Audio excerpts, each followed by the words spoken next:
Dominate. Early this past week, the President of the United States instructed governors throughout the country to dominate the protesters, rioters, looters, lawbreakers, prevaricators, lumping them all together as one violently dangerous and toxic category. He would double down, reiterating that directive on Friday. Dominate was an interesting choice of words given the first creation story included as a part of today's Trinity festivities, that day on the liturgical calendar when we celebrate the metaphor, the symbolism of the triune nature of a God we regard as one. For it is in this first creation account where the newly minted humanity is instructed to have dominion over the earth, to dominate all that is within it. Ironically, the psalmist would one day wonderfully declare, "The earth is the Lord's and the fullness thereof, the earth and those who dwell therein," as if a slight corrective was necessary to address humankind's overfunctioning. Obviously, this not-so-subtle reminder was in order to confront, to combat what has traditionally been a mistakenly free reign of dominion, humanity terrorizing the environment, doing seemingly unabated and unlimited permanent damage to what we know to be a very fragile ecosystem, an environment compromised and vulnerable in so many ways. We have taken this glorious gift, this sacred responsibility, to a level perhaps unanticipated by the God who created and ultimately entrusted humanity with the greatest level of stewardship, assuming that this kind of dominion would be tempered with care, concern, and compassion for our global spaceship. Dominate, one of many similar words suggesting raw power and force, a heavily weighted impact. Think in terms of leading with an elbow, or in this case, a knee. Dominance, domination, manipulation, subjugation, subdue, control. And politely for this sermon, the word dominatrix is pleasantly absent from this litany. Walk boldly and loudly and carry an even bigger stick. And if that does not do the trick, break out the rubber bullets, the tear gas, the flashbangs, and all the other militaristic regalia and accoutrement. Dominion. It is a word that innocently got placed into the vernacular of the Hebrew Bible, reaping the rewards of a most unfortunate of unintended consequences. Interpreters of the Bible have scrambled to try and put a corrective spin on this word that everyone seems to think means what it says. As one writer notes in describing these unfortunate translations and our associations with it, these words do not convey the subtleties of the Hebrew, with its connotations of shepherding, kinship, and communal power.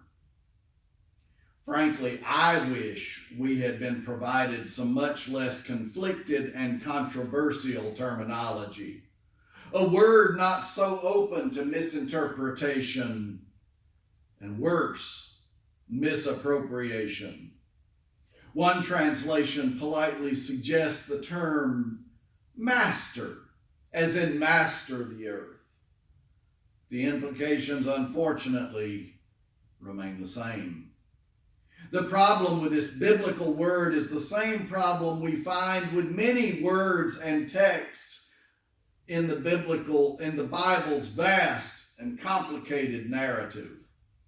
Things are not always, if ever, as they appear. Words then rarely translate as words do now. What we seem to forget in this holy alliance, this divine equation, if you will, is that we are held accountable for that stewardship. A stewarding that requires the loving nurture of a shepherd. Shepherding being a most apropos and beautiful pastoral image. Yes, we are to be pastors of Mother Earth, this precious ecosystem with its fragile environment. All that has been entrusted to us. Yes, we are to pastor this planet. It means that humanity returns the favor of extending hospitality. You knew I would get it in there. Of extending hospitality to a planet that we human beings have called home from the beginning. A planetary creation that has always been extravagantly, expansively, excessively, radically hospitable to us, affording us far more hospitality than we have ever graciously reciprocated. And our accountability is called into question when we insult Mother Nature, when we injure her, knowing full well that she can be very unforgiving. She sometimes seems a mite vengeful in her fickle behavior. The adage is true, don't tempt Mother Nature. After all, as a friend of mine once astutely observed, it is the nature of nature to be nature. Profound indeed. Yes, we can manipulate our environment. We have learned that well. We know it to be so. We have also learned that the consequences can be catastrophic. No matter one's position on global warming, now a passé phrase, or climate change, now in vogue, no one can argue about the detrimental effects of pollution. That's a no-brainer. We have seen the direct results of polluting our air and water, plain and simple. So on this day, the church year calls Trinity. I would like to call us back to our roots, even prior to our most primitive beginnings, to taking some baby steps as we seek to re-examine and reorder our understanding and implementation of the biblical narrative as articulated in the first creation story from the first book in the Bible, the book of Genesis. It is high time that those who claim to be serious about the Bible take a step back and ponder the significance of this one word, dominion, and its destructive legacy of damnable damage. It is past time we own up and admit our complicit abuse and disregard and be willing to dare recalibrate and retrofit our convenient and lazy interpretations along with their subsequently derogatory actions. A redefinition leaning into and leading toward a more inconvenient but more appropriate and accurate truth. The irony of dominion is that it was meant as an inclusive idea, expansive, revealing an integration, integrity being the operative word, an integration between the Creator and all creation. including its crown, you and me. Speaking of the depth and breadth of the creation narrative, one commentator declares, consider it not just a creation account, but an accounting for the community of creation, of the bringing forth of community by community. Echoing the images of creation as being good, even very good, this writer asks us to embrace and imagine what he or she calls a dynamic equivalence. Every time the text reads, and God saw that it was good, substitute, and God relished. That's good. To get that final exclamation right, you should probably go on and add, that's mighty good. Like a cook preparing a feast, God tastes along the way.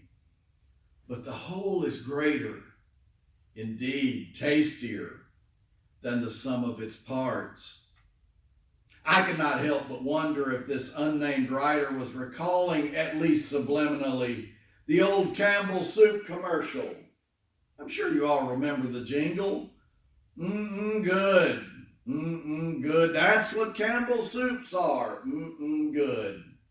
No, I was not going to sing it. Nostalgia. The psalmist declares the majesty of God, inspiring hymn writers and choral musicians to the greatest heights in their compositions. Lord, our Lord, how majestic is your name throughout the earth. You made your glory higher than heaven.